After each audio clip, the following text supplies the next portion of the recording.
Are you looking to get your feet wet in Gen AI on your own terms? Check out our free digital course, Build Your Own Custom GPT by Hatchworks. In the course, we teach you step by step how to create your own custom GPT so you can start solving some specific problems and use cases in your business with Gen AI. Trust me, you're going to wow your coworkers and probably even yourself with this new skill. Check out the link in the show notes or visit hatchworks.com to get started.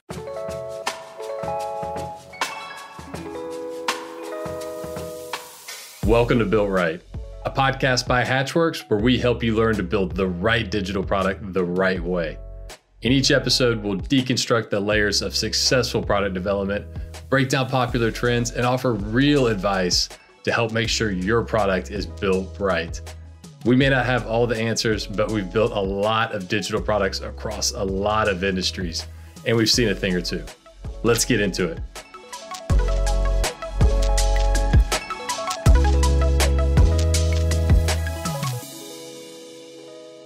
Today, we're chatting with Jackie Flake, founder of Option One Partners, serving companies through technology and product consulting. And this year, she just launched Product X Agile, an on-demand training platform for product managers and Agilists. And product and Agile are two of my favorite topics, Jackie. So you already got me one over there.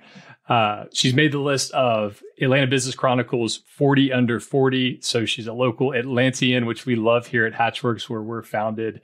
And she believes that product management is the key to changing the way the world works, plays, and connects. But welcome to the show, Jackie. Hey, Matt. Thank you. Yeah, great to have you on. And I'm excited for the topic we're getting into today. So you got a fun one for us. Today, we're going to get into going deep into the 5 mistakes to avoid in your product career, as told by Jackie, who clearly has a lot of experience and a lot to say here. And P.S. number 4 is my favorite, so make sure to stick around for that. But without further ado, let's jump into it. I feel like we need a drum roll or something. But what's number 1? Hit us with number 1. Okay, sure. Yes. So I created this list because I have made a lot of these mistakes in my own career, and I also see a lot of my clients making these mistakes. So very common, and things to avoid. So number 1 is simply believing that you are not strategic. And so this is something I really struggled with early in my career as a product manager. And it kind of comes down to 3 things. The first one is just the simple fact that you don't know how to be strategic, or you think that you don't know how to be. And I think as product managers, we put this pressure on ourselves that we should be having these light bulb moments that are creating multi-million-dollar ideas, right? Like the next Uber, or Apple, or Amazon. But really, it isn't about that. It's about understanding how to look at both qualitative and quantitative data to inform product decisions. And so, while you may not be building the next Apple or Amazon, you're working on really interesting B2B, B2C, B2B2C products. And those things can all benefit from just learning how to do discovery work and understand analytics and insights. Okay. I love this one because when I first saw the list, this one hurt my heart a little bit because I love strategy so much. But the way you're framing it, it's not that you don't need to be connected to the strategy, understand the strategy, but don't be burdened by the whole company strategy on your shoulders. In other words, right? And it's how do you translate that into product? Like you mentioned, discovery. Go a little bit deeper there in terms of how you think about discovery. Yeah, so discovery is also something that is a really scary word for product people at times. They know they're supposed to be doing it, but they don't know how to go about it, how often to do it. They know they're supposed to be talking to customers, but when do you talk to customers? How often? And how do you interview them? And there's so many different ways to do that. So I always encourage my clients and people that I'm coaching we learn different discovery techniques, and then we just practice using them. Because as an Agilist at heart, I believe in experimentation as well. And that absolutely applies to product discovery too. You gain learnings and you iterate on them. And it starts with talking to the customer. Any this is kind of off topic, but any fun or funny stories talking with customers or doing discovery from your past experience or any interesting nuggets from, I'm sure there's too many to even name. Yeah. Probably, I can't think of anything specific, but probably coming into a customer interview thinking I'm going to nail this. I've got all the right questions, and just feeling so shut down by all the questions I'm asking, and thinking like, I am getting zero insight into this customer's head right now. Yeah. Things like that. So.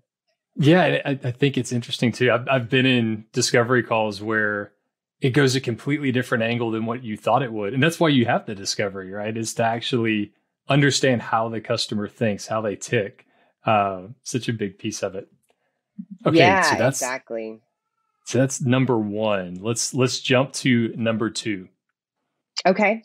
So number two is another huge pressure that I put on myself. And I think this is going to maybe ruffle some feathers when I say this, but it's believing that you have to be technical to succeed in product management. Okay. And so what I mean by that is, what is being technical? Like, how technical do you consider yourself to be, Matt? Yeah. Not as technical as the developers on the team, or as much as I think I should, right? It's like that imposter syndrome. If I'm working on a technology product, I feel like I should know how to like code and get in there. So I love this one. I totally get this. Yeah. Yeah, exactly. But it's like, being technical is such a range, and you hit the nail on the head. As product managers, our job is not to be doing the coding, right? Our job is to understand what our customers want and need, and build products that delight customers under the constraints of our business. And so I think this is an industry debate, and I really despise when I see job descriptions that are titled, or roles that are titled technical product manager, because now you're eliminating a really big part of the market who are just going to assume that they can't apply for that role because they're not technical enough. And so unless you're building, a heavy back end or API or database product, then I think as long as you're a PM that knows enough to be dangerous, our jobs are to understand what the technical constraints and abilities are of our product is, and then be able to translate those in layman's terms to our business partners and our customers. And that is the skill that a product manager needs, not necessarily being technical. And as you and I both know, as we've gone throughout our careers, you pick up tech jargon and lingo, and you learn as you go. So being, knowing enough to be dangerous is important. Yeah, and I think you hit on the big point there. It's being able to connect it to the business outcome. I feel like that's such a big, critical role of the product manager, is understanding the business outcomes that they want to achieve and helping drive the roadmap, translate that for the team delivering. Because, everybody has a role on the team. And as product manager, it's not getting into the code per se. Exactly. And here's my little tip about how to kind of get through that as a product manager is I always like to say, this is what really helped me in my career. I would find a developer on the team or someone who's extremely technical on the team, and they would become my buddy, and they would not make me feel stupid for asking questions. And so I always knew that when I was with that person, it was a safe space. And if I didn't understand something technically, I could ask them to break it down for me, because we've all worked with, more technical people that make us feel small for not knowing things that we shouldn't know in the first place. So finding the developer that doesn't make you feel stupid is a really good trick. Okay. I want everybody to pause if you're like listening passively. That is such a big point there. Find the buddy on the team, know how to network and find that person that's like your what's the word? Your co-pilot or something within the team. I love that, because they can help translate stuff. And maybe now it's generative AI is like the next evolution of it. That's a whole other topic. But I'm curious though, what is the line? Because I'm like you, I've seen some product managers that have no technical expertise, and I've seen those that can actually be dangerous. They understand how, APIs work, how they can kind of view the code. They're not going to get in there and write it, but they can start to understand the logic behind how things are developed. Sure. Yeah. And a lot of times, the more technical you are, that can serve you very well. But then there's times where it can hold you back. You do have a handful of product managers who came from an engineering background and wanted to transition into product management. So that naturally, they are going to be pulled to want to look at code and maybe even write code. But not to say you need to stay in your lane, but you need to be able to do your job and do it well. And with that comes focus. And so if you're trying to be everything to everyone, then you're not going to serve anyone well or your product well. Yeah. You just hit one of the core elements of strategy right there. You can't be your product can't be everything to everyone, and you yourself cannot be everything to everyone. That's great. All right. Then we've hit the first two. What is number 3? Give us number 3. Okay. So number 3 is only playing the role of PM. So I know we just talked about being focused in your role, but at the same time, when you're just a PM and you don't understand how any of the other roles work, then you aren't able to be a more effective and well-rounded product manager. So what I mean by that is we always talk about in product that we need to have empathy for our customers. However, we rarely discuss how we need to have empathy for our teammates because we cannot build a product in a silo as an individual, right? Yeah. So, taking on other hats allows you to learn tactical skills to be more effective and well-rounded, in addition to driving empathy for your teammates. And so the roles I always encourage my clients to learn how to do is QA, because first and foremost, you have to know how your product works. And the only way to do that is to QA it up inside and out. And then, wearing your Scrum Master hat. I grew up in the Atlanta startup scene, so I didn't always have the luxury of having a well-balanced product team. And so a lot of times I had to run the Agile ceremonies and I had to report on the team performance data and product performance data. And so that forced me to learn how to facilitate effectively, how to block out for my teammates. And I think that's a really core skill that you can take into any role in your career.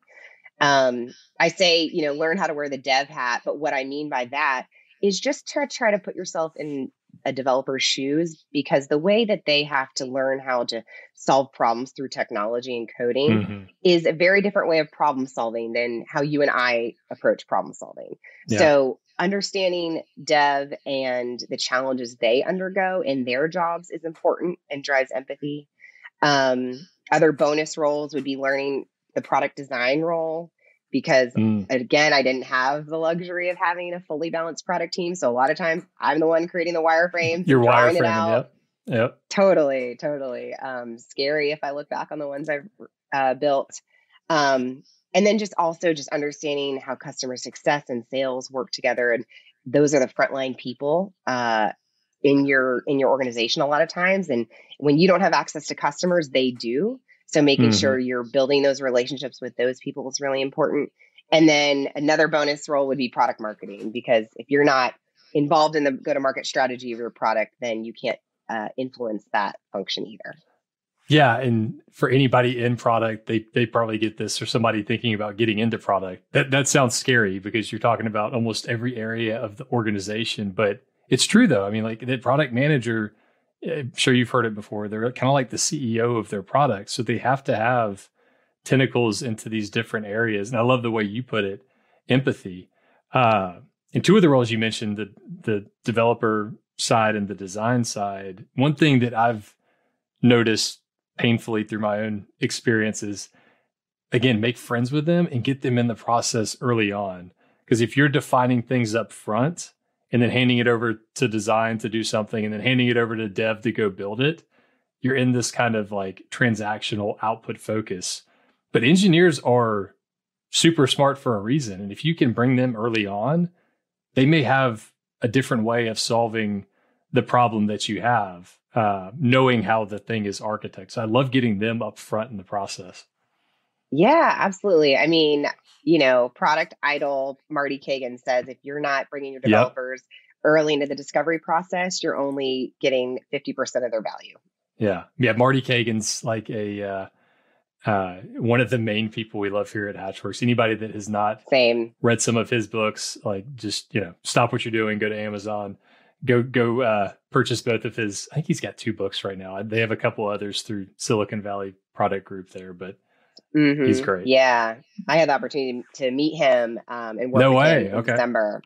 Yeah, really? It was awesome. It was go deeper so on valuable. that. I'd love to hear more about that. Yeah. So Marty and I agree on the same thing, that there's not enough product management coaches in our industry.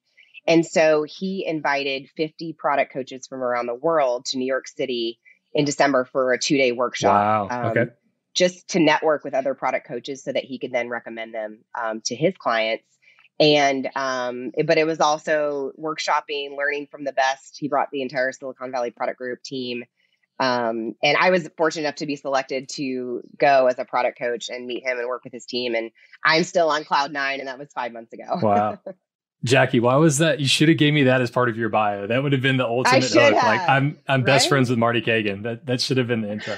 I wouldn't go that far. I don't know if Marty would agree with that, but I still look up to him so much. Nice. That's great. Okay, so we've hit the first three. Let's do number 4. Okay, number 4. This is very tactical in nature, but this is the inability to write really great user stories.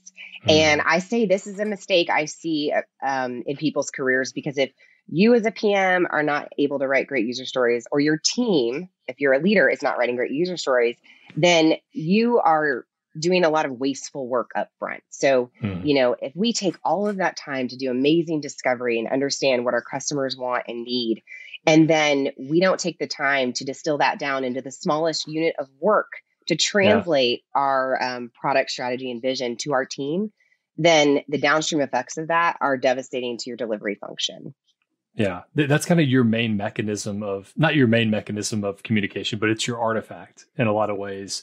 And having structure, and I'd love to hear kind of how you structure it, but it's not just the as I want to do so I can X. Like there's the acceptance criteria element. There's all these different pieces that are critical in helping your developers, your designers, QA folks, everybody across the board. But I'd love to hear kind of your thought on user stories, and if you have a framing that you use in the process.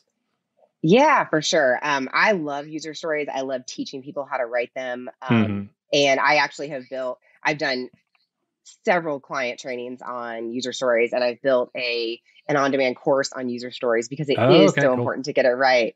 Yeah. Nice. But really what it comes down to is your job as a PM is to create a shared understanding of what the work is, and equally as important, what the work isn't. And so getting user stories right is about removing assumptions and ensuring everyone is on the same page. Yeah. Otherwise, we're doing a lot of rework. We're rolling back releases. We have unhappy customers. Downstream effects are just, very negative, and you're not serving your team or your customers well. Yeah. Everybody hates rework, or at least they should if they don't. Yeah. And you hit on one piece there.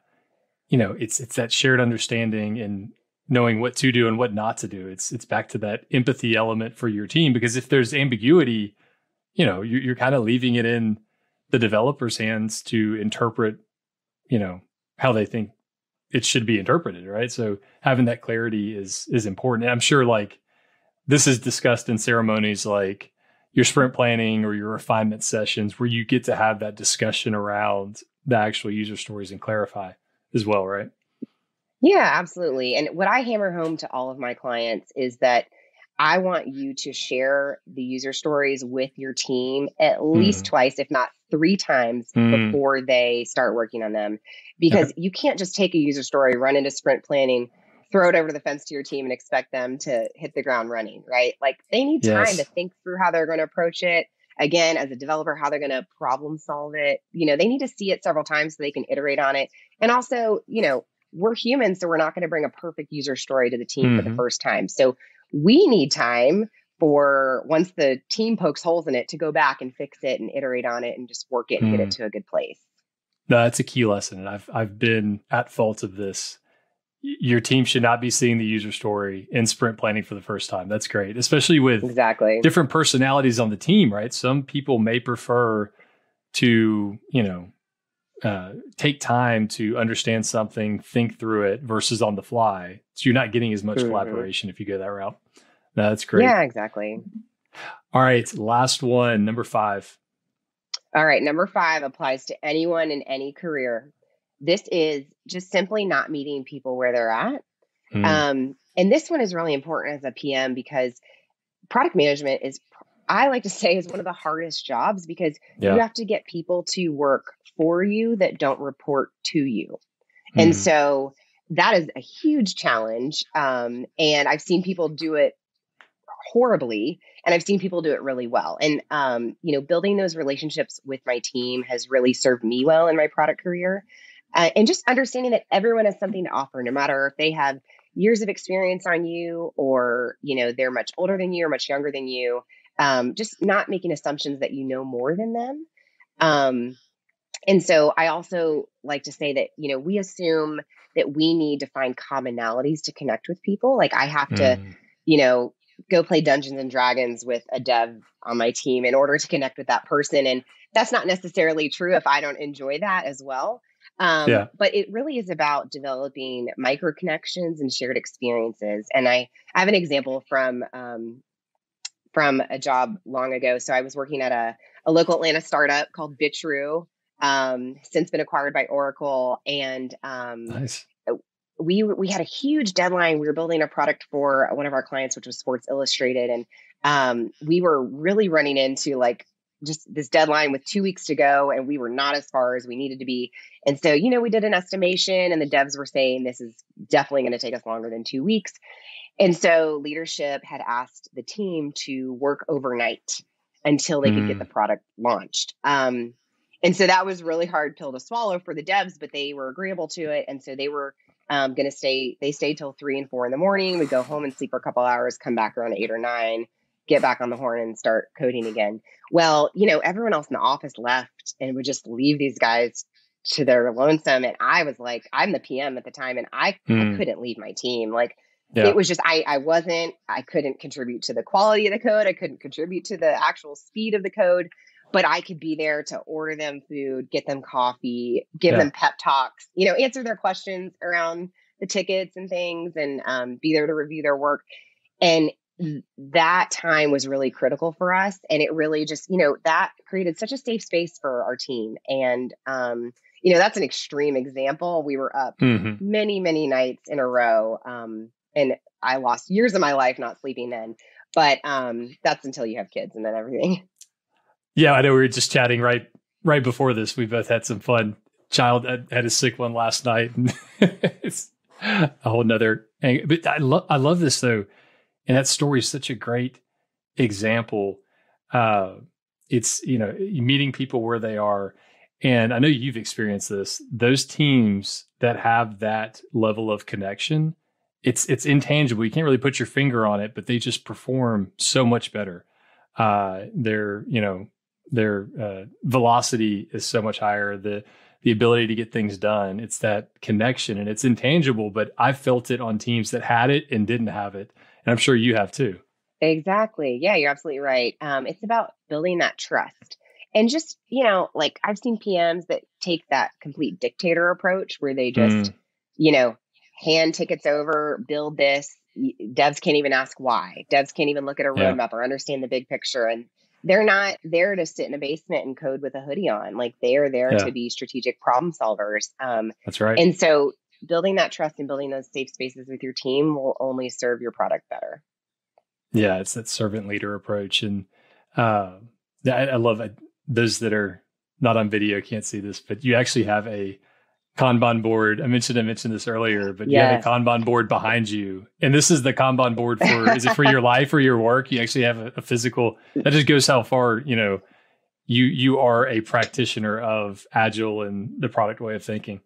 Yeah, for sure. I mean, I run my business on Kanban. I want to be authentic to what I'm teaching my clients all day long. So, and I know it works. Yeah, no, that's so perfect. That's another reason to use it. Yeah.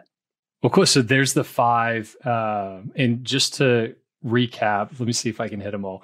Don't put pressure on yourself to be, strategic. And let me know if I'm butchering it. Don't put pressure on yourself to be too technical. Understand how to write a really solid user story, meeting people where they're at, and the ability to wear multiple hats. And I think I got them a bit out of order, but did I sum them up there? Perfect. Nailed it. Yeah. That's great. All right. So I want to try something new. We have not done this on an episode yet, but I want to do a bit of a rapid fire round. I want to test this out in the practice of iterate to improve. It's one of the core values we have at Hatchwork. So let's test something new out.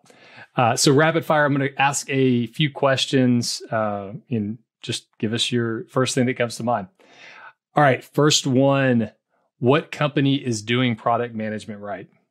Well, this is a shout out to a local company here in Atlanta. The Home Depot is actually I'm very impressed by their product transformation. I was brought in to help that support their product transformation back in 2016. And they just to see their growth since then has been amazing. They really focus a lot on discovery. They are very, very good at talking to customers and getting those quick feedback loops. They'll go into stores, talk to customers, talk to associates who they're building tools and products for. And I'm just so impressed by them. And you wouldn't think that of a 100-year-old retailer, but their tech team is doing awesome.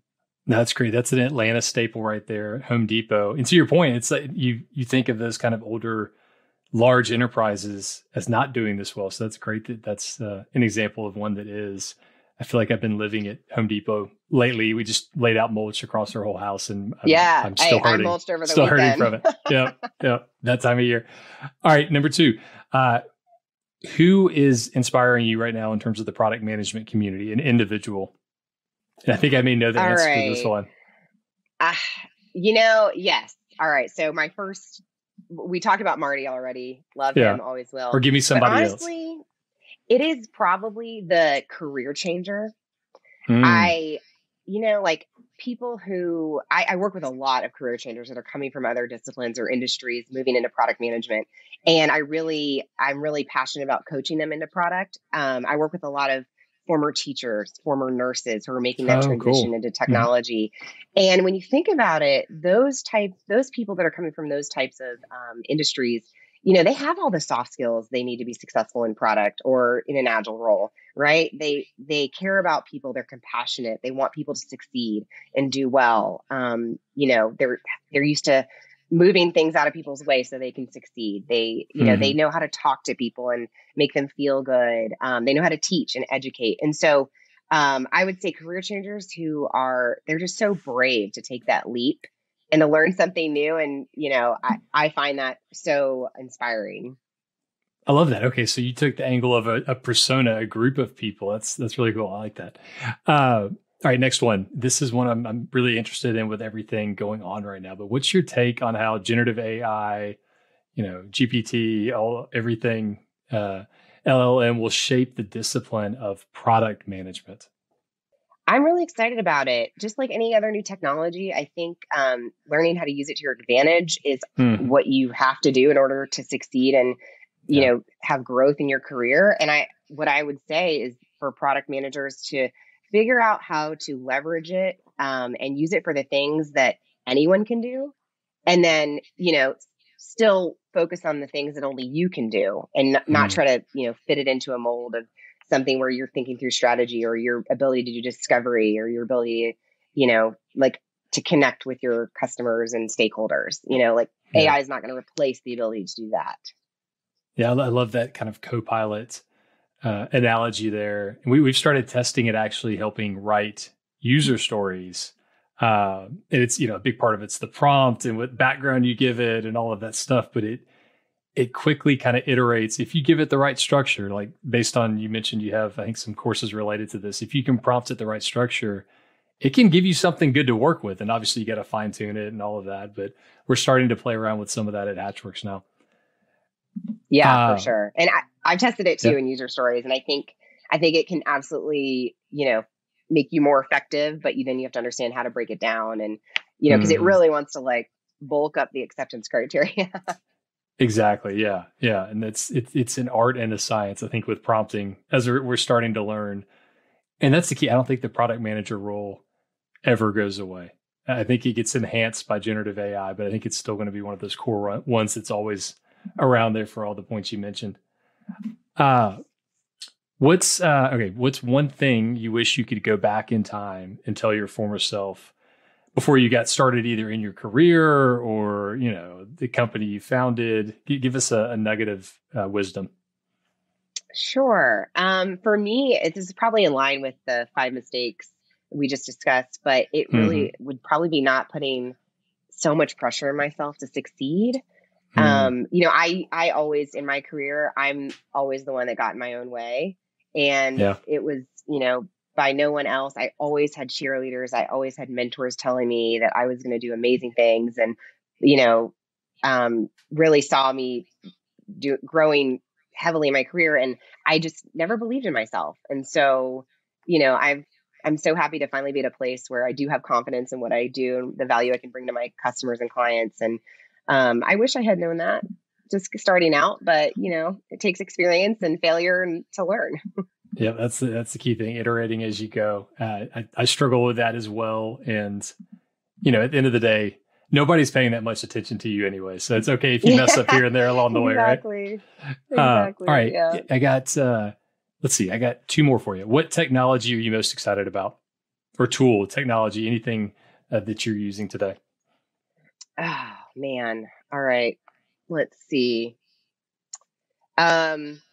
Well, there is a really cool, so speaking of AI, there is a headshot tool that you can use. And I'm forgetting the name of it, but you can input your picture and it'll spit out like 50 different headshots that look really professional and good. Yeah. So if you're like sick of using the same headshot over and over again, and you know, it's got some tweaking it needs, you know, it kind of messes up here or there, but it's definitely like making pictures in your likeness and everything. So there you go. You don't have to go hire a photographer, you know? Yeah. There's so many use cases. We've started playing around with Adobe Firefly. We're in kind of their early beta testing and playing around with it, similar to like a Mid-Journey text to image. And it's insane. Yeah. The stuff you can do with it. It's really cool. All right. Last one for you. If you weren't in product, what would you be doing? Oh, that's a good one. If I wasn't in product, I don't know. Can I be a professional traveler for a living? I mean, yes, that's perfectly acceptable. I love traveling. Yes. Okay. Yeah. Favorite spot to travel? What's your favorite spot to go? Oh, I love Hawaii. Oh, have you been there? Never been to Hawaii. I've been to Costa Rica recently, where we have a big presence down in Latin America. And Costa Rica is amazing. If you haven't been there, check that out. I've been once. Cool. It's amazing. Yeah. Yeah, it's such a cool place. Well, awesome, Jackie. Thank you so much. But please let me know, where can people find you? Maybe a little bit more about Option One Partners or this learning kind of platform you're building. Sure. So yeah, optiononepartners.com. Find me on LinkedIn. We love to serve companies through consulting and staffing work. And then productxagile.com is where we have on-demand courses to help product managers and Agilists upskill in their careers. And we actually have a promo code for you guys. So Hatchworks30 at put that in on the checkout page at any of our courses at Product X Agile, Hatchworks30, and you'll get 30% off a course.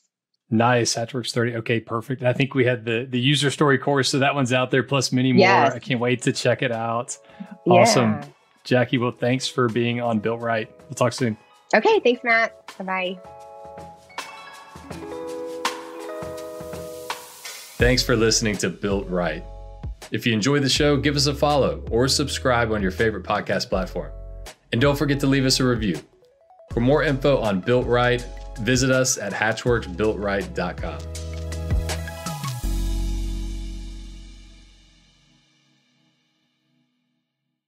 Big news. Season 2 of the Built Right podcast is right around the corner, launching on February 6th. And in this season, we're going all in on generative AI.